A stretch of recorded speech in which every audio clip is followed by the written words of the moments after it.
మరి వచ్చినటువంటి మీ అందరిని బట్టి మరి నేను ఎంతగానో సంతోషిస్తున్నాను.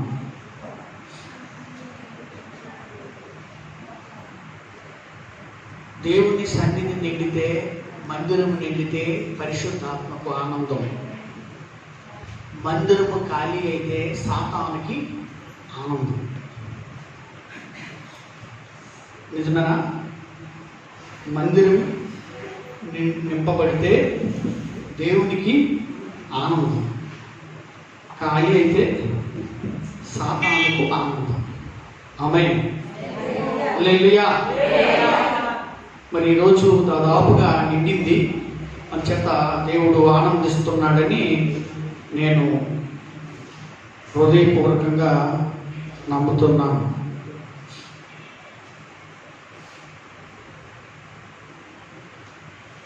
అందరూ సంతోషంగా ఉన్నారా? బాగున్నారా? మా అందరూ ఆరోగ్యంగా ఉన్నారా? ఒకవేళ మీకు ఎవరికైనా బాగులేకపోతే చెప్పండి, మీకోసం ప్రార్థన చేస్తాం. ఎవరైనా అనారోగ్యంగా ఉంటే మీరు చెప్పినట్లయితే మీకోసం ప్రార్థన చేస్తాం. హల్లెలూయా, హల్లెలూయా, దేవునికి స్తోత్రం. హల్లెలూయా.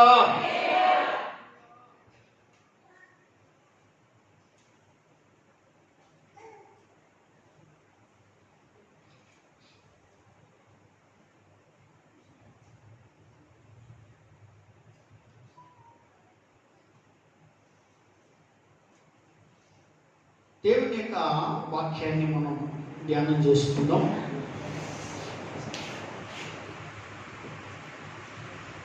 ఎఫెసీయులకు రాసిన పత్రిక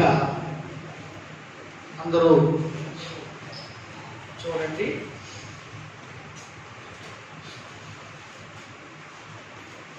ఎఫెసీయులకు రాసిన పత్రిక 1వ అధ్యాయము 3వ వచనం. మన ప్రభువైన యేసుక్రీస్తు యొక్క తండ్రి యగు దేవుడు స్తుతింపబడును గాక. ఆయన క్రీస్తునందు పరలోక విషయములలో ఆత్మ సంబంధమైన ప్రతి ఆశీర్వాదమును మనకు అనుగ్రహించింది. చాలు. దేవునికి మహిమ కలుగును గాక. మన తండ్రి అయినటువంటి దేవుడు స్తుతింపబడును గాక.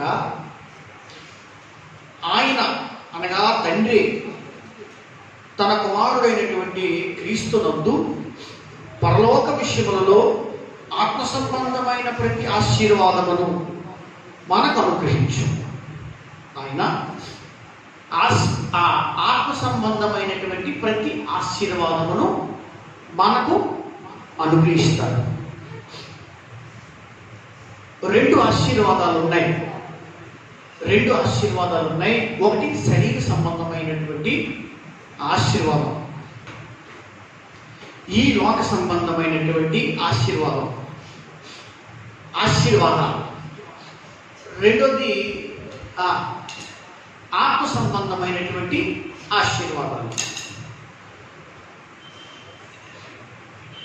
శరీర సంబంధమైనటువంటి లేక ఈ లోక సంబంధమైనటువంటి ఆశీర్వాదాలు, ఆత్మ సంబంధమైనటువంటి ఆశీర్వాదాలు. ఈ 2 రకాల ఆశీర్వాదాలు కూడా మన ప్రభువులోనే ఉన్నాయి, మన దేవుళ్ళలోనే ఉన్నాయి. అర్థమవుతున్నాయా? 2 రకాల ఆశీర్వాదాలు మన దేవుళ్ళలోనే ఉన్నాయి. ఆయనే ఈ 2 రకాల ఆశీర్వాదాలను మనకు అనుగ్రహిస్తాడు. అయితే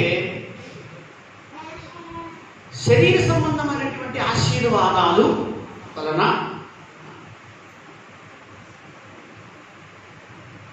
మనకైతే సంతోషమే, వాటి వలన మనం సంతోషంగా ఉంటాం. మనము వాటి ద్వారా గర్విస్తాం. కానీ దేవుడు మాత్రం ఆనందించలేదు. శరీర సంబంధమైనటువంటి ఆశీర్వాదాలను మనం పొందితే మనకే ఆనందం, దేవునికి ఆనందం ఉండదు. జాగ్రత్తగా నేను చెప్పిన విషయాలు గమనించండి. ఈ లోక సంబంధమైనటువంటి ఆశీర్వాదాలు పొందినటువంటి వారు, శరీర సంబంధమైనటువంటి ఆశీర్వాదాలు పొందినటువంటి వారు దేవుణ్ణి మహిమపరచరు, దేవునికి విలువెవరు, దేవుణ్ణి ఘనపరచరు. ఒక్కోసారి దేవుడి వల్లే మేము ఎంతోలో మయ్యమని అంటారు, సాక్ష్యం చెప్తారు, కానీ వాస్తవంగా వాళ్ళు దేవుని యొక్క వాక్యానికి లోబడరు. సాక్ష్యం చెప్తారు. ఆ సాక్ష్యం ఎందుకు చెప్తారంటే వాళ్ళకి గొప్ప రావాలని,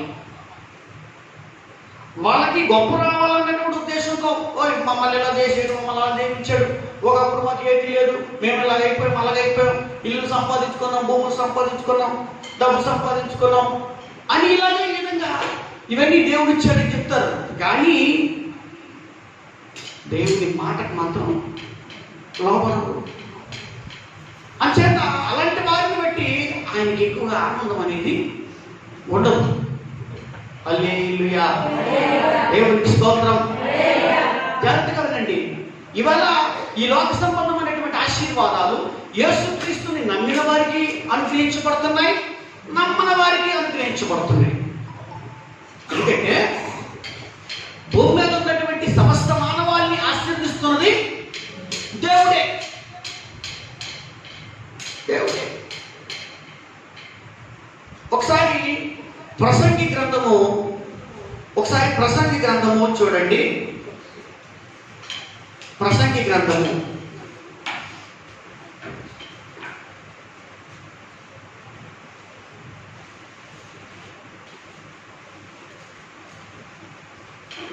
5వ అధ్యాయము. ప్రసంగి గ్రంథము 5వ అధ్యాయము 19వ వచనం. మరియు దేవుడు ఒకనికి ధన ధాన్య సమృద్ధి ఇచ్చి దాని యందు తన భాగమును అనుభవించుటకును అన్నపానము పుచ్చుకొనుటకును తన కష్టార్జితమందు సంతోషించుటకును వీడు కలుగు చేసిన ఎడల అతనికి ఆ స్థితి దేవుని ఆశీర్వాదము వలన కలిగినను కొనవలెను. గమనించండి, ఒకరికి ధనధాన్య సమృద్ధి ఇచ్చి దాని యందు ఒక వ్యక్తి దాని యందు తన భాగమును అనుభవించినట్లయితే అన్నపానాలు పుచ్చుకుంటూ తన కష్టార్జితమందు సంతోషించడానికి దేవుడు వీడు కలుగు చేసినట్లయితే అది దేవుని ఆశీర్వాదం వల్లే కలిగింది. ఈ ఆశీర్వాదం అనేది భూమి మీద ఉన్నటువంటి ప్రతి మనిషికి అనుగ్రహించబడుతుంది. వాళ్ళు అనుకుంటారు వాళ్ళ దేవుడు మమ్మల్ని ఆశీర్వదించాయని, కానీ బైబిల్ మాత్రం అలా చెప్పడం లేదు. అందరినీ ఆశీర్వదించిన దేవుడు ఒకడే, అందరినీ ఆదరించిన దేవుడు ఒకడే, అందరికీ ఉపకారి ఆయనే యెహోవా. అందరికీ ఉపకారి, కృతజ్ఞత లేని వారి ఎడలను దుష్టుల ఎడలను కూడా ఆయన ఉపకారి అయి ఉన్నాడు అని బైబిల్ చెప్తుంది. హల్లెలూయా. అయితే ఈరోజు ఆశీర్వదించబడినటువంటి ప్రజలు, భూ సంబంధమైనటువంటి ఆశీర్వాదాలు పొందినటువంటి ప్రజలు దేవుని మాట వినరు, దేవునికి లోబడరు, అసలు దేవుడు ఎవరో తెలుసుకోవడానికి కూడా ప్రయత్నించరు. ఒకవేళ తెలుసుకున్నప్పటికీ కూడా ఆ దేవునికి ఇవ్వాల్సిన మహిమ ఆ దేవునికి ఎవరు, ఆ దేవునికి ఇవ్వాల్సిన సమయం ఆ దేవునికి ఎవరు. అంచేత ఈ లోక సంబంధమైనటువంటి ఆశీర్వాదాలు పొందినటువంటి వారిని బట్టి దేవుడు ఆనందించలేడు. ఆమేన్. హల్లెలూయా. బైబిల్లో కొంతమంది భక్తులు ఉన్నారు, వాళ్ళు 2 రకాల ఆశీర్వాదాలు పొందారు. వారిని బట్టి దేవుడు ఎంతగానో ఆనందించాడు. ఉదాహరణకు యోబు బహుగా దీవించబడ్డాడు. ఆయన 2 రకాలుగా ఆశీర్వదించబడ్డాడు. ఇటు ఆత్మ సంబంధమైన ఆశీర్వాదాలు పొందాడు, ఇటు ఈ లోక సంబంధమైనటువంటి శరీర సంబంధమైన ఆశీర్వాదాలు పొందాడు. కాబట్టి ఆనాడు దేవుడు యోబును బట్టి ఎంతగానో ఆనందించాడు. నోహు కూడా ఇస్సాకు, యాకోబు, యోసేపు, ఇలా చాలా మంది భక్తులు మనకి పాత నిబంధనలో కనబడతారు. వాళ్ళందరూ కూడా భౌతికంగా, ఆత్మీయంగా రెండు విధాలుగా వాళ్ళు ఆశీర్వదించబడినట్లుగా బైబిల్లో మనం చూస్తున్నాం. అంచేత వారిని బట్టి దేవుడు ఎంతగానో ఆనందించాడు. హల్లెలూయా, దేవునికి స్తోత్రం. హల్లెలూయా, హల్లెలూయా. అయితే ఈనాడు యేసుక్రీస్తు రక్తము చేత విమోచించబడినటువంటి వారు ఎక్కువ మంది ఈ లోక సంబంధమైన ఆశీర్వాదాలే పొందుకుంటున్నారు, కానీ ఆత్మ సంబంధమైన ఆశీర్వాదాలు. ఇప్పుడు మిమ్మల్ని అడిగితే మీరు చెప్తారు, మీరు సాక్ష్యాలు చెప్తారు. ఒకప్పుడు మాకేం లేదు, ఈరోజు మేము బాగున్నాం, దేవుడి దయ వల్ల మేము బాగున్నాం, మేము ఇల్లు కట్టుకున్నాం, మేము ఇలా ఇలా చెప్తారు, అందరూ చెప్తారు. మంచిది. మేము ఉద్యోగాలు సంపాదించుకున్నాం, ఒకప్పుడు మేము చాలా దీనస్థితిలో ఉండేవాళ్ళం, ఇదంతా దేవుడి దయ వల్ల కలిగిందని చెప్తారు. కానీ చెప్పండి, దేవుని మాటకు మాత్రం లోపం. ఆమేన్, హల్లెలూయా, దేవునికి స్తోత్రం, హల్లెలూయా. అట్లాంటి వారిని బట్టి దేవుడు ఆనందిస్తాడు అని అనడానికి ఆధారం లేదు. అంచేత ఈవేళ దేవుడు మనల్ని బట్టి ఆనందించాలంటే ఆత్మ సంబంధమైనటువంటి ఆశీర్వాదములు పొందాలి. అది మనకు ఆయన అనుగ్రహిస్తాడని ఇందాక మనం చదువుకున్నాం. ఎఫెసీయులకు రాసిన పత్రిక 1వ అధ్యాయము 3వ వచనంలో ఇందాక మనం చదువుకున్నాం. అవి మనకు ఆయన అనుగ్రహిస్తాడు. నువ్వు కోరితే ఆయన అనుగ్రహిస్తాడు, నీవు ఆశిస్తే ఆయన నీకు అనుగ్రహిస్తాడు. వాటిని నువ్వు పొందితే, ఆత్మ సంబంధమైనటువంటి ఆశీర్వాదాలు నువ్వు పొందితే దేవుడు నిన్ను బట్టి ఎంతగానో ఆనందిస్తాడు. ఇంతకీ ఈ ఆత్మ సంబంధమైనటువంటి ఆశీర్వాదాలు అంటే ఏంటి? అవి మీకు ఈ రాత్రి చెప్తాను. దేవునికి మహిమ కలుగునుగాక. హల్లెలూయా, హల్లెలూయా. ఆత్మ సంబంధమైనటువంటి ఆశీర్వాదాలంటే ఏంటో మీకు చెప్తాను. ఒకటి, ఆత్మ సంబంధమైనటువంటి ఆశీర్వాదాల్లో మొట్టమొదటిది, ఒక మనిషి దుష్టత్వము నుండి తొలగింపబడతాడు, దుష్టత్వము నుండి మళ్లించబడతాడు. అంటే ఒక మనిషి ఆత్మ సంబంధమైనటువంటి ఆశీర్వాదాలు పొందాడు అని అనడానికి మొట్టమొదటి రుజువు ఏంటంటే ఆ మనిషి దుష్టత్వము నుండి మళ్లింపబడతాడు. అపొస్తలుల కార్యములు 3వ అధ్యాయము 26వ వచనం. అపొస్తలుల కార్యములు 3:26.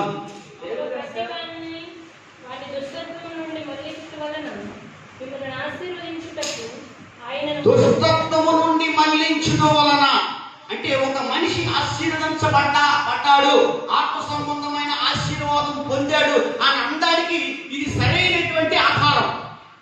ఏంటిది? దుష్టత్వము నుండి. చెప్పండి, ఇంకా చెప్పాలంటే తనలో ఉన్నటువంటి చెడుతనం అనేది తొలగిపోతుంది, తనలో ఉన్నటువంటి దుష్టత్వం అనేది తొలగిపోతుంది, తనలో ఉన్నటువంటి ఈర్ష అనేది తొలగిపోతుంది, తనలో ఉన్నటువంటి అసూయ అనేది తొలగిపోతుంది, తనలో ఉన్నటువంటి దుష్ట గుణాలన్నీ చచ్చిపోతాయి. ఇంకా చెప్పాలంటే అతడు సంపూర్ణముగా మారు మనసు పొందుతాడు. ఒక మనిషి ఆత్మ సంబంధమైనటువంటి ఆశీర్వాదం పొందాడు అనడానికి ఇదే అసలైనటువంటి రుజువు. ఆమేన్. అర్థమవుతున్నాయి విషయాలు? అర్థమవుతున్నాయా? ఒక మనిషి సంపూర్ణంగా మార్పు చెందుతాడు. ఒక మనిషి సంపూర్ణంగా మార్పు చెందుతాడు. అలా మార్పు చెందాడంటే దాని అర్థం ఏంటంటే ఆ మనిషి ఆత్మ సంబంధమైనటువంటి ఆశీర్వాదం పొందుకున్నాడు. జాగ్రత్తగా వినాలి మాటలు, అందరూ కూడా చాలా జాగ్రత్తగా వినాలా. చాలా ఇంపార్టెంట్ అయిన విషయాలు ఇవి. ఈవేళ నువ్వు ఎంత డబ్బు సంపాదించుకున్నా సంపాదించుకున్నప్పటికీ కూడా, నీవు ఎన్ని ఎకరాల భూమి సంపాదించుకున్నప్పటికీ కూడా, నీవు ఎంత పేరు ప్రఖ్యాతులు సంపాదించుకున్నప్పటికీ కూడా, నీలో ఉన్నటువంటి దుష్టత్వం అనేది పోలేదంటే, నీలో ఉన్నటువంటి చెడుతనం అనేది పోలేదంటే, నీవు ఇంకా సంపూర్ణంగా మార్పు చెందలేదంటే, నీవు ఆత్మ సంబంధమైన ఆశీర్వాదం పొందలేదు అని దాని అర్థం. నేను మరలా మీకు చెప్తున్నాను, ఆత్మ సంబంధమైన ఆశీర్వాదమును పొందిన వాడిని బట్టే దేవుడు ఆనందించగలడు. ఇది వాస్తవం. ఇది నిజమా అబద్ధమా చెప్పండి బాబు. ఒక మనిషి మార్పు చెందితే దేవుడు ఆనందించగా సంతోషించడండి. తన హృదయంలో పరిపూర్ణమైన మార్పు వచ్చినప్పుడు, అంతరంగంలో మార్పు వచ్చినప్పుడు దేవుడు ఆనందించగా. లోకాసు వార్త 15వ అధ్యాయం ఒకసారి చూడండి. లోకాసు వార్త 15వ అధ్యాయము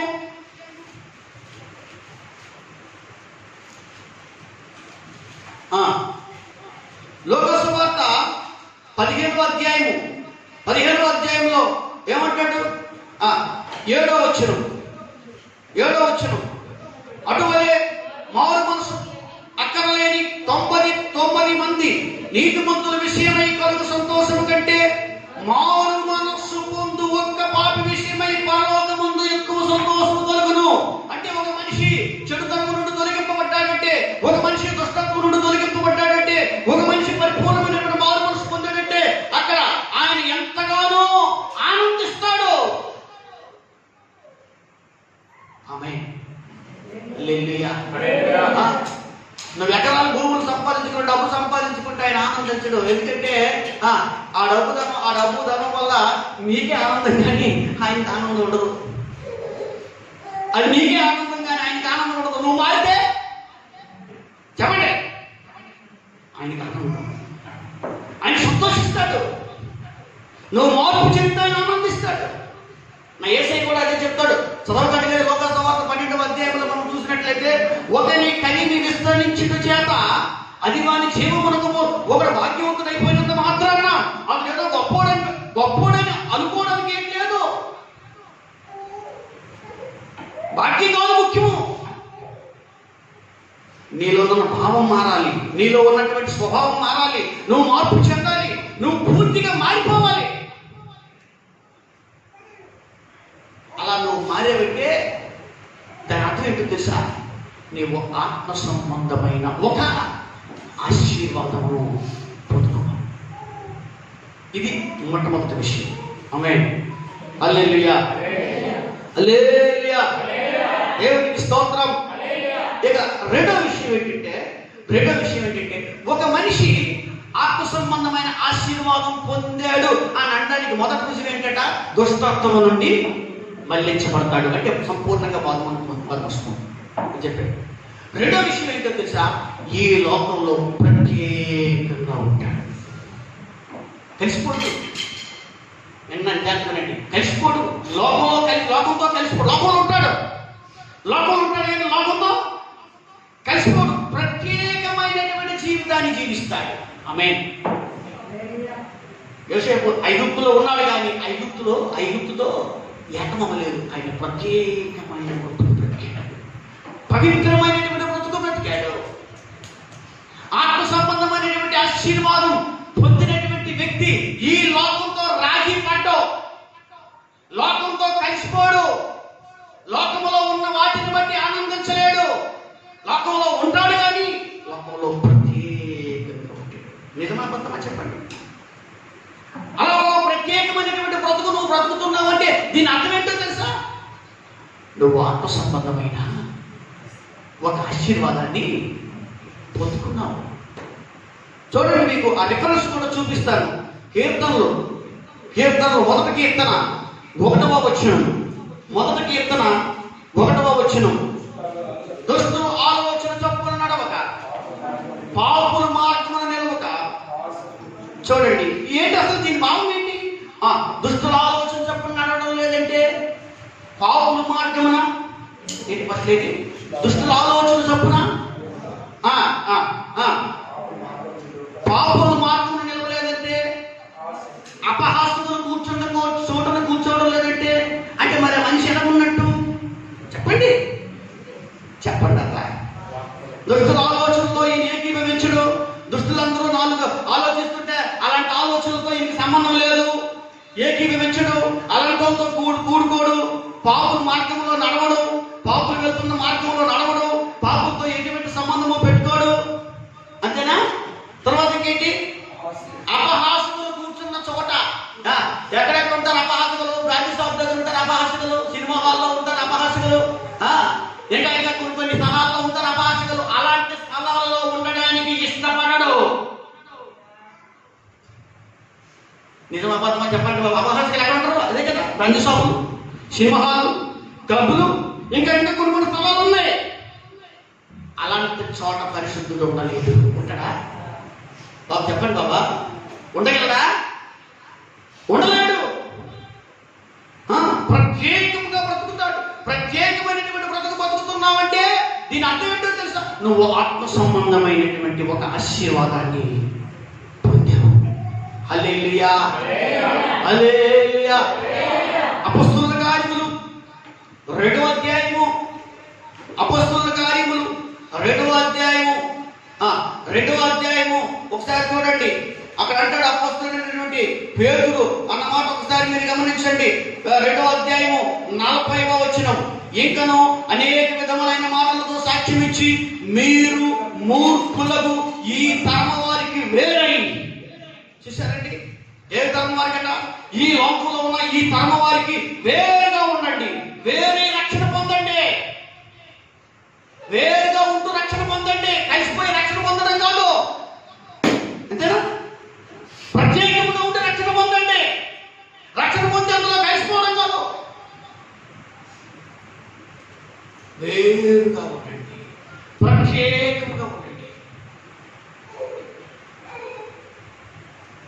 ఈరోజు ఆ విధముగా నీవు ఈ లోకంలో ఒక ప్రత్యేకమైనటువంటి బ్రతుకు బతుకుతున్నావంటే నీవు ఖచ్చితంగా ఆత్మ సంబంధమైనటువంటి ఆశీర్వాదం పొందావు అని అనడానికి ఇది సరైనటువంటి విషయం. ఆమేన్. ఇక మూడో విషయం చూద్దాం. హల్లెలూయా, హల్లెలూయా. మూడో విషయం ఏంటో తెలుసా? మూడో విషయం ఏంటంటే ఆత్మ సంబంధమైనటువంటి ఆశీర్వాదం పొందినటువంటి ఒక వ్యక్తి ప్రార్థన చేయటంలో ఎక్కువ సమయం గడుపుతాడు. వింటున్నారా? ఈ విషయం జరుగుతున్నారా? ఆత్మ సంబంధమైన ఆశీర్వాదం పొందిన వ్యక్తి చెప్పంటారా? ప్రార్థన చేయటంలో ఎక్కువ సమయం గడుపుతాడు. ఒకసారి మీరు ఆలోచించండి. మీరు ప్రార్థన చేయటంలో ఎక్కువ సమయం గడుపుతున్నారా? ఎక్కువ సమయం ప్రార్థనలో గడుపుతున్నారా? ఒకసారి ఆలోచించండి. ఒక మనిషి ఎక్కువ సమయం ప్రార్థనలో గడుపుతున్నాడంటే తను ఎంత బిజీగా ఉన్నప్పటికీ కూడా ప్రార్థన చేయడానికి కొంత సమయాన్ని కేటాయించుకుంటాడు. ఎక్కువ సమయం ప్రార్థనలో గడుపుతాడు. ప్రార్థనలో గడుపుతున్నావంటే నీవు ఆత్మ సంబంధమైనటువంటి ఆశీర్వాదం పొందావు.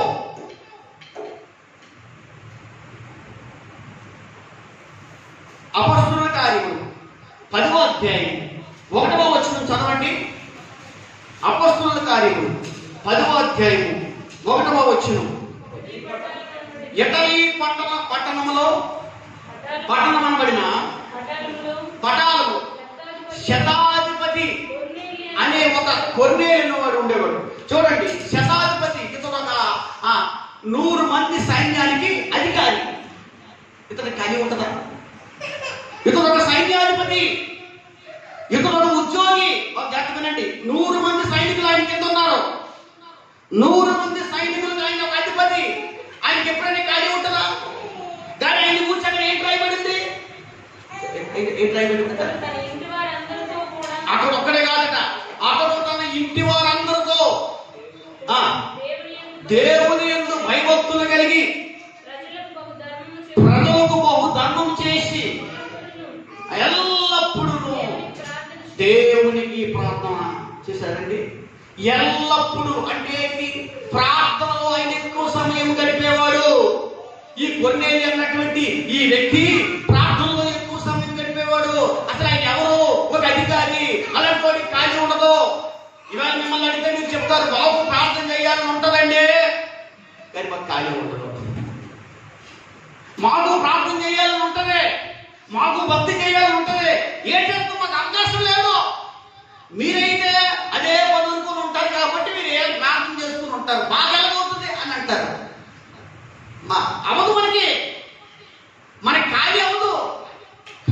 చేసుకోవాలి. అవునా? ఖాళీ అవ్వదు మనకి. మీకు తెలుసా సాతానికి ఎక్కువ తలపోటు ఎప్పుడంటే ఒక విశ్వాసి ఎక్కువ సమయం ప్రార్థన చేస్తే వాడికి ఎక్కువ తలపోటు. దేనినైనా సహించగలడు కానీ వాడు ప్రార్థన అంటే తట్టుకోలేడు. ప్రార్థన అంటే అది విపరీతమైన భయం. ప్రార్థన చేసేవాడిని వాడు మరి చేయలేడు, ఆ దగ్గరికి వెళ్ళాడు అనమాట. అంచేత ఏంటంటే ఆడు చేయవలసిన పని ఏంటంటే ఎలాంటి వాళ్ళైనా సరే ప్రార్థన చేయకుండా ఆటంకపరచడం, ప్రార్థన సమయాన్ని దొంగలించడం. అందుకే వాడు చేయవలసిన పని అంతా వాడు చేస్తాడు. ఎందుకంటే ప్రార్థన అంటే వాడికి గిట్టదు. జాగ్రత్తగా రండి. దేవునికి మహిమ కలుగును గాక. హల్లెలూయా, హల్లెలూయా.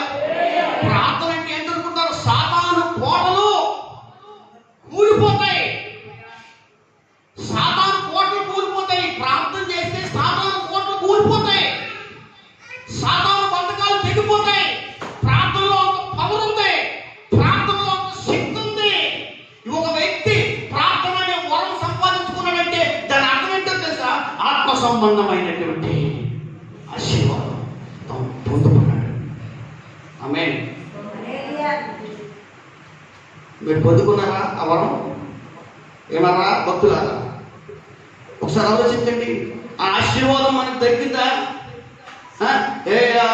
భూమి మీద ఉన్నవే బతుకుంటున్నాం మనం. భూమి మీద ఉన్న వారి కోసమే ఆధారపడుతున్నాం. ఇవి కాదు, ఆత్మ సంబంధమైన ఆశీర్వాదాలు మనం కలిగి ఉండాలా. దేవుడే మనకి ఇస్తానన్నాడు, అవి మీకు అనుగ్రహిస్తానని ఆయన సెలవిచ్చాడు. అవి మనకు అవసరం. వాటి ద్వారా మన తండ్రిని మనం సంతోషపరచగలము. హల్లెలూయా, హల్లెలూయా, హల్లెలూయా. ప్రార్థనలో సమయం గడపాలా. బైబిల్ చెప్తుంది ఎడతెగక ప్రార్థన చేయాలని, మాటికి ప్రార్థన చేయాలని, విసుగుగా ప్రార్థన చేయాలని. అవునా కదా? చెప్పండి.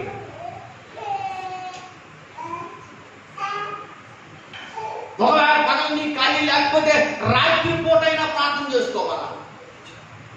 రాత్రి అవకాశం లేకపోతే పగలైనా చేసుకోవాలా. మొదటి ఏదేమైనప్పటికీ కూడా ప్రార్థనకి నువ్వు కొంత సమయాన్ని కేటాయించుకోవాలా.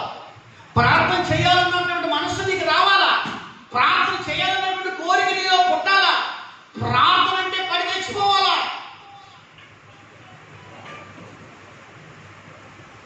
అలాంటి ఆలోచనలు, అలాంటి తలంపులు, అలాంటి కోరికలు నీలో కలుగుతున్నాయంటే ప్రార్థనకే నేను ఎక్కువ ప్రాధాన్యత ఇస్తున్నావంటే, ప్రార్థన చేయడంలో నువ్వు సమయాన్ని గడుపుతున్నావంటే దీని అర్థమే ఏంటంటే నువ్వు ఆత్మ సంబంధమైనటువంటి ఆశీర్వాదాన్ని పొందుకున్నావు. హల్లెలూయా.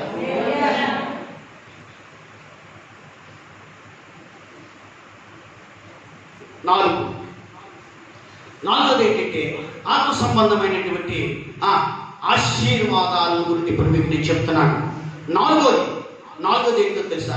ఆత్మ సంబంధమైనటువంటి ఆశీర్వాదం పొందినటువంటి ఒక వ్యక్తి యెహోవా యందు భయభక్తులు కలిగినటువంటి వారిని సన్మానిస్తాడు. ఏంటట? భక్తులను సన్మానిస్తాడు. చూడండి 15వ కీర్తన 4వ వచనం. 15వ కీర్తన 4వ వచనం. త్వరగా. నీచుడు అసహ్యుడు, యెహోవా యందు భయభక్తులు గల వారిని సన్మానించింది. ఎవరంట? ఆశీర్వాదం పొందినవాడు. అతడంటే ఆశీర్వాదం పొందినవాడు. జాగ్రత్తగా రండి. ఆశీర్వాదం పొందినవాడు. ఏ ఆశీర్వాదం అది? ఆత్మ సంబంధమైన ఆశీర్వాదం పొందిన వ్యక్తి అంట. చెప్పండి అలా. భక్తులను ఏంటి సన్మానించడం అంటే? దండలేయడమా? చెప్పారా? సన్మానించడం అంటే ఏంటి? ఒక దండలేయడమా? సాల్వా కప్పడమా? కాలు కట్టడమా? ఏంటి అసలు సన్మానించడం అంటే ఏంటి? అసలు భక్తులు సన్మానించడం అంటే ఏంటి? భక్తులు సన్మానించడం అంటే ఏంటి? సన్మానించడం అంటే భక్తులను గౌరవించడం, భక్తులని ఆదరించడం, భక్తులను పోషించడం, భక్తుల మాటకు లోబడటం. ఆమె గనురాలైనటువంటి స్త్రీ ఏం చేసిందంట? ఆ దైవజనుడిని చూసి ఏమనుకుందంట?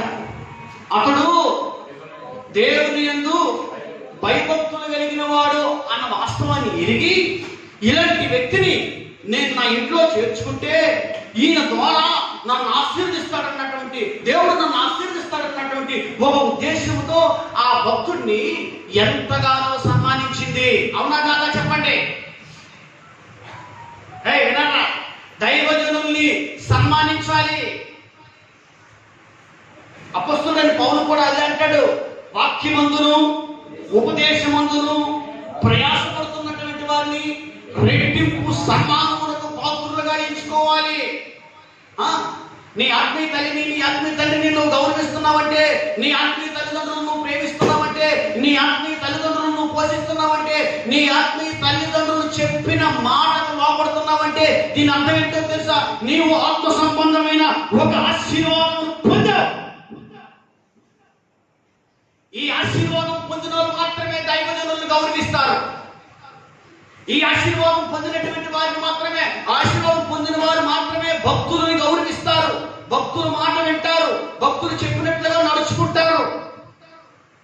దేవునికి ఎంతగా భయపడతారో భక్తులకు కూడా అలాగే భయపడతారు. దేవునికి ఎంత లోపడతారో భక్తులకు కూడా అలాగే లోపడతారు. వాళ్ళు ప్రేమిస్తారు.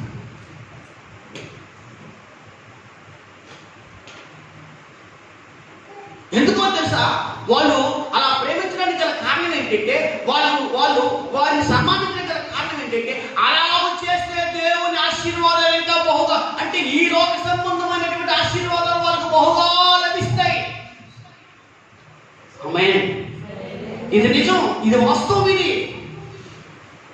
ఇప్పుడు మనం చూస్తాం, 1వ రాజుల 18వ అధ్యాయం చదవకండి, కానీ 18వ అధ్యాయంలో ఓబద్యా అన్నటువంటి ఒక వ్యక్తిని గురించి మనం చూస్తాం కదా. అతను ఎంత రిస్క్ తీసుకున్నాడు? అది చాలా రిస్క్. దైవజనుల్ని పోషించడం, దైవజనుల్ని కాపాడడం అనేది చాలా రిస్క్. ఎందుకు అంటే కారణం ఏంటంటే, ఆ దినాల్లో ఆ యెజబెలు, ఇశ్రాయేలు రాజు భార్య అయినటువంటి యెజబెలు దొరికినటువంటి ప్రవక్తలందరినీ కూడా నిర్మూలన చేస్తూ ఉండేది. అలాంటి దినాల్లో ఇతడు ఎంతో రిస్క్ తీసుకుని 100 మంది సేవకులను, 100 మంది ప్రవక్తలను, అవునా, బండ సందుల్లో దాచాడు. వారిని పోషించాడు. దాని అర్థం ఏంటి? వారిని గౌరవించాడు, వారిని సన్మానించాడు. దేవునికి మహిమ కలుగుతుంది. హల్లెలూయా. సరే ఆలోచించండి, దినాల్లో ఎలా ఉన్నారంటే క్రైస్తవులు, మేము యేసు ప్రభుకే లోపడతాం కానీ పాస్టర్ గారు లోపడటం, మేము యేసు ప్రభు మాట వింటాం కానీ పాస్టర్ గారి మాట ఏమో అని అనుకుంటారు. నా యేసయ్య అంటాడు, మీరు నా సేవకుని మాట వినకపోతే నా మాట విన్నట్టుగా ఎక్కడ రోజు మీరు ఆడుతున్నవన్నీ అబద్ధాలు, మీరు చేస్తున్నటువంటి భక్తి మోసం, అది వేస్ట్. అది ఇదిగో నా సేవకుడు, ఇదిగో నేను ఆదుకున్నా నా సేవకుడు, నా సేవకుని మాట వినండి, నా సేవకుని యందు నేను ఆనందించుచున్నాను, ఇదిగో నా సేవకుడు చెప్పినట్లుగా మీరు నడుచుకోండి అని దేవుడు అంటే, నువ్వంటావు నాకు సేవకుడితో సంబంధం లేదు, నాకు సేవకుడితో పని లేదు, నాకు దేవుడితో పని అన్నట్టుగా నువ్వు అంటున్నావు అంటే ఒకసారి ఆలోచించండి, నువ్వు ఆత్మ సంబంధమైన ఆశీర్వాదం పొందినట్ట? మరి కొంతమందిలో గర్వం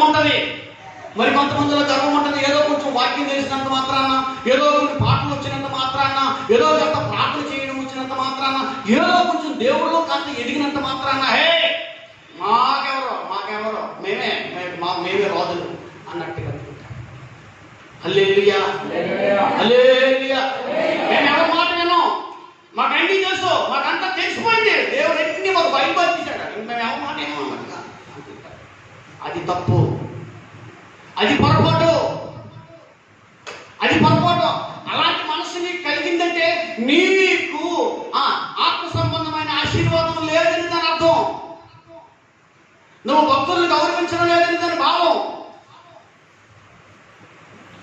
నీ పైన నాయకులుగా ఉన్నవారు, నువ్వు నాయకుడిగా అయితే అవ్వచ్చు, కానీ నీ పైన నాయకులు ఉన్నారు. వారికి లోబడాలి. ఏమండి, ఒకసారి ఒక సందర్భంలో అహరోను, మిరియాము మోషే మీద అలాంటి గర్వించారు. మోషే మీద గర్వించలేదా? చెప్పండి. మోషే మీద తిరుగుబాటు చేయలేదా? ఏమన్నారు వాళ్ళు? మోషే ఒక్కడే సాగుతాడా? మోషే ఒక్కడే దేవుడు పిలిచాడా? మోషే ఒక్కడితోనే దేవుడు మాట్లాడతాడా? మేము సాగుతున్నాం కదా, మాకు అంతపాటు లేదా? మిరియాము ఉంటుంది, నేను మంచి సింగర్ని కదా, నేను చక్కగా వాయిద్యాలు వాయించి నేను మంచిగా పాటలు పాడుతాను కదా, నేను కూడా ప్రజలను ఆకర్షించగలను కదా, ఏంటి నాకంటే నేను గొప్ప, నా తమ్ముడైతే వచ్చును కానీ ఇలాగ అనుకుని ఉండొచ్చును. అప్పుడు అంటాడు దేవుడు, ఎవరి మీద గర్విస్తున్నారో తెలుసా? మీరు భూమి మీద ఉన్నటువంటి మనుషులందరికంటే నా భక్తుడైన మోషే మిక్కిలి సాత్వికుడు అని అంటాడు. ఆయనకు విరోధముగా మాట్లాడుతున్న మీరు ఎందుకు భయపడలేదు అన్నాడండి బాబు. నా సేవకుడైన మోషేకు విరోధముగా మాట్లాడడానికి మీరు ఎందుకు భయపడలేదు? ఒకసారి ఆలోచించండి. మోషేని దేవుడు ఎన్నుకుని ఏర్పరచుకున్నాడు. అలాంటి మోషేని ఎంత గౌరవించాలి వాళ్ళు, ఎంత లోపడాలి వారు, ఎంత సన్మానించాలా? కుటుంబ సభ్యులైతే అవ్వచ్చును, రక్త సంబంధి అయితే అవ్వచ్చును, అయితే కావచ్చు. కానీ ఆయన ఏర్పాటు వేరు, ఆయన పిలుపు వేరు, ఆయన దర్శనం వేరు, ఆయన ప్రతిష్ఠిత వేరు, ఆయన అభిషేకం వేరు. అవునా కదా? కుటుంబ సభ్యులు అయినంత మాత్రాన, రక్త సంబంధులు అయినంత మాత్రాన గర్విస్తావా? యెహోవా యందు భయభక్తులు కలిగినటువంటి వారు ఎవ్వరూ అలాగున గర్వించరు. హల్లెలూయా. ఆత్మ సంబంధమైన ఆశీర్వాదం పొందినటువంటి వారు గర్వించరు. ఆత్మ సంబంధమైనటువంటి ఆశీర్వాదం పొందినటువంటి వారిలో దీనత్వమే ఉంటుంది, కానీ గర్వం అనేది రవ్వంత కనబడదు. అది కులగర్వమనే కావచ్చు, లేదంటే శరీర నీకు అందము బట్టి గర్వించిన గర్వమనే కావచ్చు, లేకపోతే ధనగర్వమనే కావచ్చు, లేకపోతే విద్యాగర్వమైనా కావచ్చు. అది ఏ రకమైనటువంటి గర్వమైనా నీలో ఏ సమంతా కూడా కనబడదు.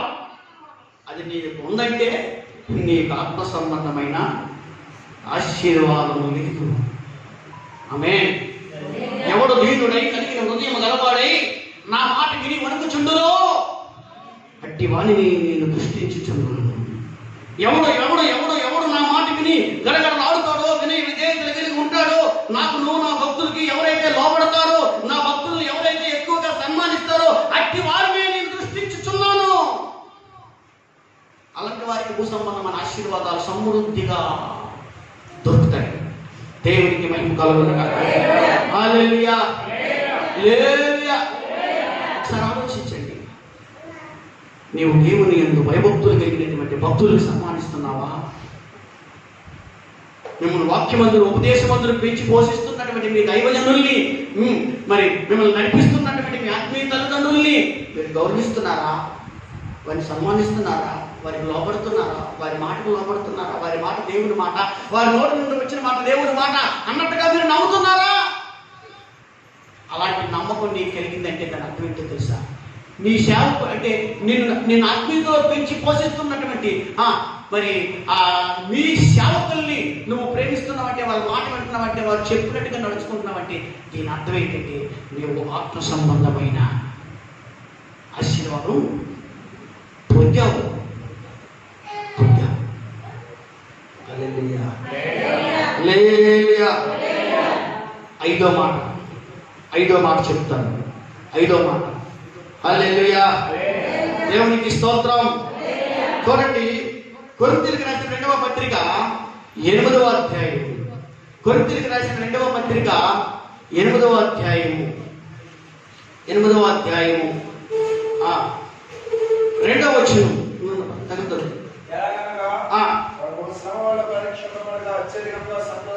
సంతోషించి మరియు వారు నిరుపేదలైన వారి దాతృత్వము బహుగా. ఏమిటి? జాగ్రత్తగా వినండి.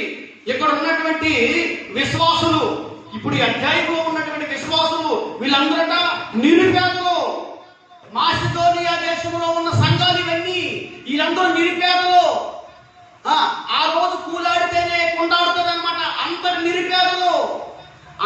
నిరుపేదలు ఏమీ లేని వారు అయినా వారి దాతృత్వం అట. చెప్పండి బాబా, నిజంగా అలాంటి నిరుపేదలు మనలో ఎవరైనా ఉన్నారా? ఒకవేళ ఉంటే చేతులు ఎత్తండి పైకి. అలాంటి నిరుపేదలు ఏమీ లేదండి, మాకేమీ లేదండి, మేము నిరుపేదలు అండి అన్నట్టుంటారు. ఎవరైనా చేతులు ఎత్తండమ్మా, చెప్పంటారా? హల్లెలూయా. ఈ రోజుల్లో అలాంటి వారు ఎవరు లేరు. ఉన్నారమ్మా, నిరుపేదలు ఎవరు లేరు. కానీ వాళ్ళ గురించి ఏం రాయబడిందంటే వారి దాతృత్వము బహుగా ఆమేన్. అంటే ఆత్మ సంబంధమైనటువంటి ఆశీర్వాదాన్ని పొందినటువంటి వారి దాతృత్వం అట. చెప్పండి, బహుగా.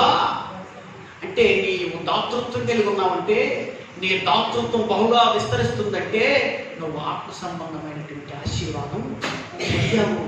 ఆమేన్. హల్లెలూయా. ఏంటి అసలు దాతృత్వం అంటే మీకు అర్థమవుతుందా? ధారాళంగా దేవుని పని కొరకు ఇవ్వడం, అది దాతృత్వం. అంతేనా? ధారాళంగా ఇవ్వగలిగిన దానికంటే ఎక్కువ ఇవ్వడం, అది దాతృత్వం. అది దాతృత్వం. ఏమండి, ఒకసారి ఆలోచించండి. అపొస్తలుల కార్యం చదవడానికి నేను ఎన్నోసార్లు చెప్పాను. అపొస్తలుల కార్యం 4వ అధ్యాయంలో మనం చూసినట్లయితే వారి దాతృత్వం ఎంత విస్తరించిందో ఒకసారి ఆలోచించండి. వాళ్ళట దేవుని పని జరగడం కొరకు, దేవుని సేవ జరగడం కొరకు ఆ దినాల్లో ఆత్మ రక్షణార్థమై ఏం చేశారట? వాళ్ళకున్నటువంటి తరచు ఆస్తులు అమ్మి ఆ డబ్బు తీసుకొచ్చి అపొస్తలుల పాదాల దగ్గర పెట్టారు. అమ్మా, అలాంటి త్యాగం కలగాలంటే నీకు వరం ఉండొద్దు, నీకు ఆశీర్వాదం ఉండొద్దు. చెప్పరా? ఏ ఆశీర్వాదం అది? ఆత్మ సంబంధమైన ఆశీర్వాదం నువ్వు పొందితే ఆ వరం నీకు అనుగ్రహించబడుతుంది. ఆ దాతృత్వం అనేది నీలో పుడతని నువ్వు ఆలోచించలేక ఇవ్వగలిగిన దానికంటే ఎక్కువ ఇస్తావు. ఇది నిజం.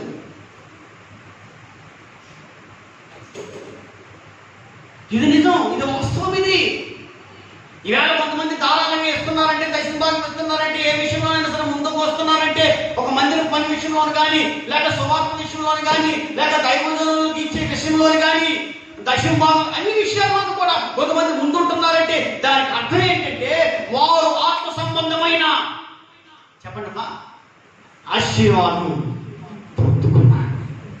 హల్లెలూయా. హల్లెలూయా. దేవుని వాక్యం చెప్తుంది, పుచ్చుకొనుట కంటే పుచ్చుకోవడానికి ప్రయత్నిస్తాం మనం. ఇవ్వో జరగలాగా ఇవ్వో ఎప్పుడు పుచ్చుకోవడానికే ప్రయత్నిస్తాం కానీ ఇవ్వడానికి ప్రయత్నించము. పుచ్చుకొనుట కంటే ఇచ్చుట ధన్యత. ఎందుకు ఈరోజు మనం ఇవ్వలేకపోతున్నాం? ఉండి కూడా ఎందుకు ఇవ్వలేకపోతున్నాం? కలిగి ఉండి కూడా ఎందుకు ఇవ్వలేకపోతున్నాం? దేవుని పని కొరకు ఎందుకు ఇవ్వలేకపోతున్నాం? దేవునికి ఎందుకు ఇవ్వలేకపోతున్నాం? ఏంటి అసలు కారణం అని అంటే మరే కాదు, మీకు ఆత్మ సంబంధమైన ఆశీర్వాదం లేదు. ఈ లోక సంబంధమైన ఆశీర్వాదాలు ఉన్నాయి కానీ ఆత్మ సంబంధమైనటువంటి ఆశీర్వాదం లేదు నీకు. అందువలన నీవు ఇవ్వలేకపోతున్నావు. నీలో దాతృత్వం లేదు. ప్రియమైన వాళ్ళారా, ఆలోచించండి. ఆత్మ సంబంధమైనటువంటి ఆశీర్వాదాలు పొందినటువంటి ప్రతి ఒక్కరిని బట్టి నా దేవుడు ఆనందిస్తాడు. ఎందుకు ఆనందిస్తాడు? మారు మనసు పొందారు కాబట్టి ఒక్కొక్కటి చెప్తాను దానిపనండి. ఎందుకు ఆనందిస్తాడు? మారు మనసు దుష్టత్వం నుండి తొలగింపబడ్డావు కాబట్టి ఆనందిస్తాడు. తర్వాత ఏం చెప్పాను అంటే నువ్వు లోకంలో ప్రత్యేకంగా ఉంటున్నావు కాబట్టి ఆనందిస్తాడు. భక్తులను నువ్వు సన్మానిస్తున్నావు కాబట్టి, ప్రార్థనలో ఎక్కువ సమయం గడుపుతున్నావు కాబట్టి ఆనందిస్తాడు. భక్తులను నువ్వు ఎక్కువగా సన్మానిస్తున్నావు కాబట్టి ఆనందిస్తాడు. నువ్వు దాతృత్వం కలిగి జీవిస్తున్నావు కాబట్టి, ఇవ్వగలిగిన దానికంటే ధారాళంగా ఇస్తున్నావు కాబట్టి నిన్ను బట్టి నా తండ్రి హల్లెలూయా హల్లెలూయా హల్లెలూయా. ప్రియమైన వారలారా, ఇప్పుడు నేనేం చెప్పాను? 5 చెప్పాను. ఈ 5 ఆత్మ సంబంధమైన ఆశీర్వాదాలు మీకు అనుగ్రహించబడ్డాయా? ఇంకా 2 ఉన్నాయి. ఆరోది ఏంటో తెలిసిన ఆత్మ సంబంధమైనటువంటి ఆశీర్వాదంలో ఆరోది ఏంటో తెలిసిన సహనం. ఏంటంటే సహనం. కొట్టినా సహించడం, తిట్టినా సహించడం, మాటకు మాట జవాబు చెప్పకుండా ఉండడం, కీడుకు పెరిగేడు చేయకుండా ఉండడం, నిన్ను దూషించిన, ద్వేషించిన, కొట్టిన, నీ ఆస్తిని వాళ్ళు అవతలోలు అపహసించిన నోరు మూసుకొని సైలెంట్గా ఉండడం, దేవుని మీద భారం వేసేయడం, తగ్గించుకోవడం. దీన్ని ఏమంటారు? సహనం. అంతేకాదు ఎన్ని శ్రమలు వచ్చినా, ఎన్ని కష్టాలు వచ్చినా, ఎన్ని శోధనలు వచ్చినా వాటన్నింటినీ తట్టుకొని నిలబడడం. చాలా మంది శోధనలు వచ్చినప్పుడు, కష్టాలు వచ్చినప్పుడు నోరు జారిపోతాయి, సహించలేరు, ఇష్టం వచ్చినట్లుగా మాట్లాడతారు, దేవుడిని తిడతారు, మనుషుల్ని తిడతారు. అది సహనమా? చెప్పండి. ఒకసారి యాకోబు రాసినటువంటి పత్రిక 5వ అధ్యాయము 11వ వచనం చూడండి. యాకోబు రాసిన పత్రిక 5వ అధ్యాయం 11వ వచనం. అక్కడ యోబుని గురించి రాయబడింది. అక్కడ ఏముందో చదవండి ఒకసారి. సహించేవాడు దండులు అనుకుంటున్నాము కదా, మీరు యోబు యొక్క సహనమును గురించి విన్నారు. ఆయన ఎంతో జాలియు కనికరమును గలవాడని. చూసారండి, యోబు యొక్క సహనమును గురించి మీరు వింటిరి. అతను ఎంత సహనపరుడో ఒకసారి ఆలోచించండి. ఆయనకు వచ్చిన శ్రమలు ఎలాంటివో ఒకసారి ఆలోచించండి. భయంకరమైనటువంటి శ్రమలు పొందాడు. ఈ రోజు మనం అందరము పాపం చేసి శ్రమలు పొందుతున్నాం. ఈ రోజు మనం అందరము దేవుని వాక్యములకు వ్యతిరేకంగా నడుచుకుని శ్రమలు పొందుతున్నాం. ఈ రోజు మనం అందరము దేవుని ఎడల భయం లేకుండా ప్రవర్తించినందువలన శ్రమలు పొందుతున్నాం. కానీ భక్తుడైనటువంటి యోబు ఏ పాపము చేయలేదు. తెలుసా అండి? పాపము చేయకుండానే భయంకరమైన శ్రమలు అనుభవించాడు.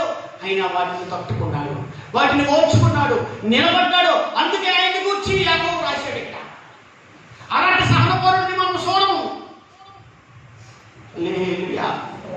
దేవునికి మహిమ కలుగునే గాక. అలాగే చెప్పి యేసు ప్రభు కంటే యోబు గొప్పవాడని కాదు, యేసు ప్రభు అంతకంటే ఎక్కువ సహనాన్ని కనపరిచాడు. అపొస్తలులు కూడా ఎంతో ఎక్కువ సహనాన్ని కనపరిచారు. ఒకసారి ఆలోచించండి. వాళ్ళు సువార్త చెప్పినప్పుడు వారిని కొట్టారు, వాళ్ళు సువార్త చెప్పినప్పుడు వారిని నిందించారు, రాళ్ళతో కొట్టారు, ఎన్ని బాధలు పెట్టారో, ఎన్ని విధాలుగా శ్రమపరిచారో, అయినా వాటన్నింటినీ సహించి నిలబడ్డారు. నోరు మాట్లాడలేదు. నా యేసయ్యనే వాళ్ళు అనుసరించారు, యేసయ్యని పోలి నడుచుకున్నారు, యేసయ్య మార్గంలో వెళ్ళారు. సహనం.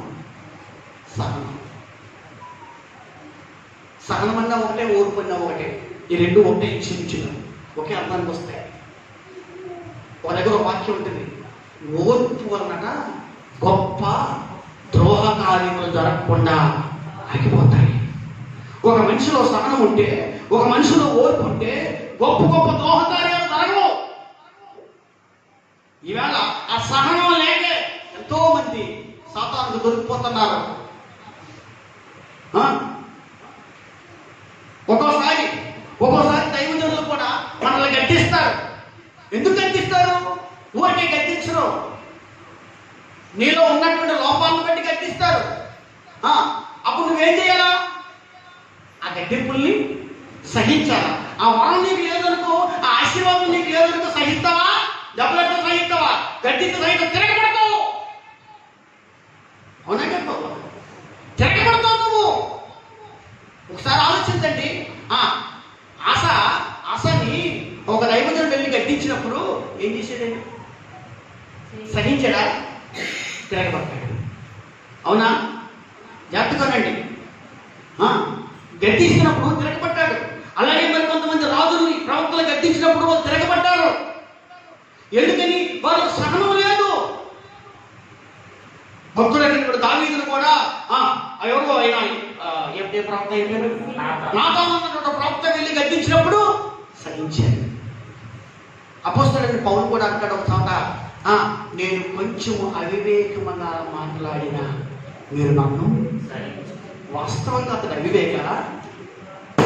చెప్పండి, పౌలు అవివేక? నేను అవివేకముగా మాట్లాడిన అంటే ఏంటి? నేను ఒకవేళ మీకు కోపం వచ్చినట్లుగా మాట్లాడినా, మీలో ఉన్నటువంటి లోపాలు మీకు చూపించినప్పుడు, మీలో ఉన్నటువంటి తప్పులు మీకు చూపించినప్పుడు మీకు మండిపోతే లోపల, అలాంటప్పుడు కాస్త సహించారనుకోండి, అది మీకు ఎంతో మేలు. అందరూ సహించరు, ఉండదు ఆ సహనము.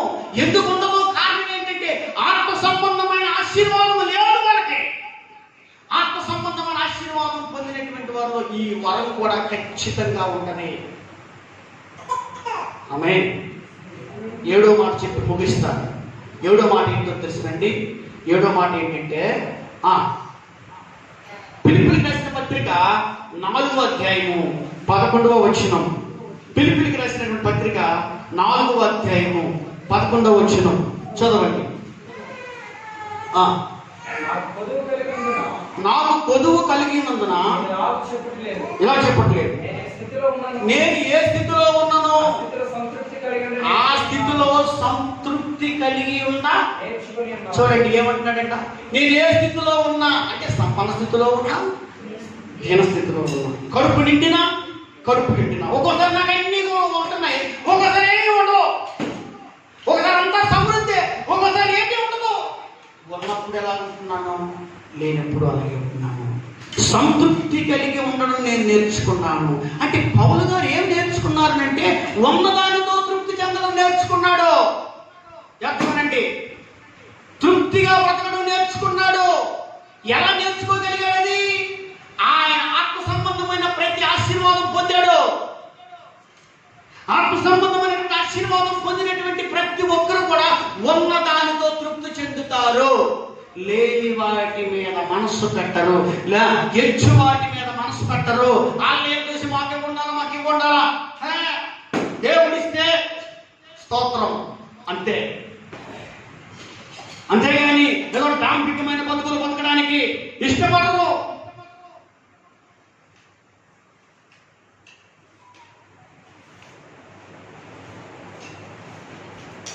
నులక మంచం మీద పడుకున్నప్పుడు వాళ్ళు ఎంత సంతృప్తిగా ఉంటారో, డబల్ కట్ మంచం మీద పడుకునేటప్పుడు కూడా అంతే సంతృప్తిగా ఉంటారు. దేవునికి మహిమ కలుగునుగాక. హల్లెలూయా. ఒక పూరింట్లో ఉన్నప్పుడు ఎంత ఆనందిస్తారో, ఎంత తృప్తిగా ఉంటారో, అలాంటి వాళ్ళు ఒక పెద్ద మేడలో ఉన్నప్పుడు కూడా అలాగే ఉంటారు. ఒకవేళ మేడలో ఉన్నటువంటి ఆటోమేటిక్గా వాళ్ళు ఒకవేళ పూరింట్లోకి వచ్చేసిన అంటే భాగ్యవంతులు మరొకసారి ఆటోమేటిక్గా పడిపోయి మరీ దీనులు అయిపోయి మరీ వేదవులు అయిపోయినప్పటికీ కూడా వారు తృప్తిగానే ఉంటారు. ఎందుకంటే వారు ఆత్మ సంబంధమైన ఆశీర్వాదం పొందారు. ఆత్మ సంబంధమైనటువంటి ఆశీర్వాదం పొందినటువంటి వాళ్ళు తృప్తి ఉంటారమ్మా. తృప్తి లేని బ్రతుకుతున్నావంటే నీకు ఆత్మ సంబంధమైన ఆశీర్వాదం. కొంతమందికి ఎంత ఉన్నా చెప్పంటారా, ఎంత ఉన్నా తృప్తి ఉండదు. తృప్తి లేని బ్రతుకులు బతుకుతారు. ఈ తృప్తి లేనటువంటి వారే అక్రమాలు అన్యాయాలు చేస్తారు. వాళ్ళ పొరలు ఏలు పొరలు కొడతారు. అంటే ఈ లోకంలో డబ్బు సంపాదించడానికి ప్రయత్నాలు చేస్తారు. వాళ్ళు ఎలాంటి దరిద్ర పనులనే చేయడానికి వెనకాలరు. నిజమా? అయినా సరే అక్కడితో తృప్తి చెందరు. ఇప్పుడు ఒకసారి ఆలోచించండి, ఎవరైనా ఇశ్రాయేలు రాదు తనకు పేరు అహాబు. అసలు ఆయనకి ఏడు తక్కువట? ఆయనకి ఎంత ఉందనుకుంటున్నారు? ఆయనకి ఎన్ని ఎకరాల భూములు ఉన్నాయనుకుంటున్నారు? ఆయనకి ఎన్ని ద్రాక్ష తోటలు ఉన్నాయనుకుంటున్నారు? అతను ఎంత గొప్పవాడు అనుకుంటున్నారు? అవన్నీ సాలవన్నట్టు ఆ పక్కోడు పైగా ఆ వ్యక్తి ఎవరు? ఆయన దగ్గర పనిచేసినటువంటి వాడు నాబోతు. ఆ నాబోతు ద్రాక్ష తోటని కూడా ఆశించాడండి. తృప్తి లేనాడు కాబట్టి ఇంకా తన గుణమన్నీ సమదన్నట్టు తన పనివాడు ద్రాక్ష తోటని కూడా ఆశించాడండి. దేవునికి మహిమ కలుగుతుంది. చూడండి, ఈ దినాల్లో కొంతమంది అన్నదమ్ములు కూడా సపోజ్కి ఒకవేళ తల్లిదండ్రులు సంపాదించినటువంటి ఆస్తులు ఉన్నాయనుకో, అనుకోండి, ఆ తల్లిదండ్రులు పోయిన తర్వాత ఆ అన్నదమ్ములు కొట్టుకు వస్తున్నారు. ఏమండి ఒకసారి ఆలోచించండి, కొట్టుకు వస్తున్నారు. ఎందుకో తెలిసిన కారణం ఏంటో తెలిసిన ఆ ఆస్తుల గురింటే. ఆ ఆస్తుల గురింటే ఏ తల్లిదండ్రులు సంపాదించినవే కదా, చక్కగా పంచుకొని చక్కగా రాయిగా పంచుకొచ్చింది కదా. అచ్చేసి అన్న కాదు, అన్న బుర్రా కొట్టియాల, అన్నని మోసం చేసేయాల, తమ్ముడిని మోసం చేసేయాలా, ఈ కొడుకు నింపుకోవాలా. తృప్తి లేని బతుకులేండి, తృప్తి లేని బతుకులు. అంచేత ఏంటంటే ఆత్మ సంబంధమైన ఆశీర్వాదం మనం పొందితే ఉన్నదానితోనే నిజమబద్ధం చెప్పగలం, తృప్తి కలిగి ఉంటాం. అదే గొప్ప భాగ్యం. సంతృప్తి కలిగినటువంటి దైవ భక్తట గొప్ప. అంటే ఉన్నదానితో ఎవడైతే తృప్తి చెందుతాడో అలాంటి వాడు బహుగా దీవించబడతాడు. భూ సంబంధమైనటువంటి ఆశీర్వాదాలు కూడా మంచిగా అనుగ్రహించబడతాయి. చేత నా ప్రియమైనటువంటి వాళ్ళారా, ఈ రాత్రికాల సమయంలో మీరు ఆలోచించండి. ఆత్మ సంబంధమైనటువంటి ఈ 7 ఆశీర్వాదాలు మీరు పొందుకున్నారా? ఇవి కానీ మీరు కలిగి ఉంటే మిమ్మల్ని బట్టి నా తండ్రి గంతులేస్తాడు. మిమ్మల్ని బట్టే కాదు, నన్ను బట్టి కూడా. నిజం, ఇది వాస్తవం. ఇవి మీకే కాదు, నాకు మా ఫ్యామిలీకి కూడా ఇవి ఉంటే, ఈ ఆత్మ సంబంధమైనటువంటి ఈ ఆశీర్వాదాలు మనం పొందితే ఇవి మనకి చాలు. ఎందుకు డబ్బు, ఎందుకు కోట్లు, ఎందుకు ఇల్లులు, ఏంటి ఎందుకు? చాలా మంది సంపాదిస్తున్నారు, అనుభవించుకుంటానే పోతున్నారు. ఇలా చూసినారు అలా మాయమైపోతున్నారు. ఎందుకంటే ఇదంతా ఏమి అనుభవించుకుంటే పోతున్నారమ్మా. ఇంతలో కనపడంతలో మాయమైపోయి ఆవిరి వంటి వారు ఏం మోసుకెళ్ళిపోతాం మనం. వెళ్ళి కాదు, ఈ లోక సంబంధమైన ఆశీర్వాదాలు మనకి అవసరం కాదు. ఆడుకోవడం మనం ఆరాటపడక్కర్లేదు. దేవుడే అవన్నీ మనకి అందిస్తాడు. వాటి కోసం మనం ఎందుకు ఆరాటపడాలా? ఇదిగోండి, ఆత్మ సంబంధమైన ఆశీర్వాదాల కోసం మనం ఆరాటపడితే అవి మనకి దేవుడు ఇస్తాడు. వాటితో పాటు ఇవి కూడా చెప్పండి ఇస్తాడు. ఆమేన్. ఇప్పుడు ఎవరైనా చివరిగా ఒక మాట చెప్పి నేను ముగిస్తాను. సొలొమోను దేవునికి ఏం ప్రార్థన చేశాడు? ఏమని ప్రార్థన చేశాడమ్మా? అది ఆత్మ సంబంధమైనటువంటి ఒక వరం. ఆత్మ సంబంధం వరాలు ఉన్నాయి కదా, ఆత్మ వరాల్లో ఒకటే ఉంది కదా, జ్ఞానం కదా, ఒక వరం. అంటే ఇప్పుడు సొలొమోను ఏమడిగాడు? ఆత్మ సంబంధమైనటువంటి ఒక ఆశీర్వాదాన్ని అడిగాడు. నాకు జ్ఞానం ఇవ్వండి అయినా, నాకు జ్ఞానం పొందుతుంది, నేను చిన్నపిల్లాడిని, ఈ ప్రజలను పరిపాలించాలంటే నా వల్ల కాదు, నాకు జ్ఞానం ఇవ్వండి అంటే దేవుడు జ్ఞానంతో పాటు ఏంటి చెప్తాను అన్నాడు. అడిగాడా? చెప్పండి, అడిగాడైనా? అడగకుండానే ఇచ్చాడు. ఈవేళ మనం ఆత్మ సంబంధమైన వరాలు మనం అడిగితే అడగకుండానే లోక సంబంధమైన ఆశీర్వాదాలన్నీ మనకు అనుగ్రహిస్తాడు.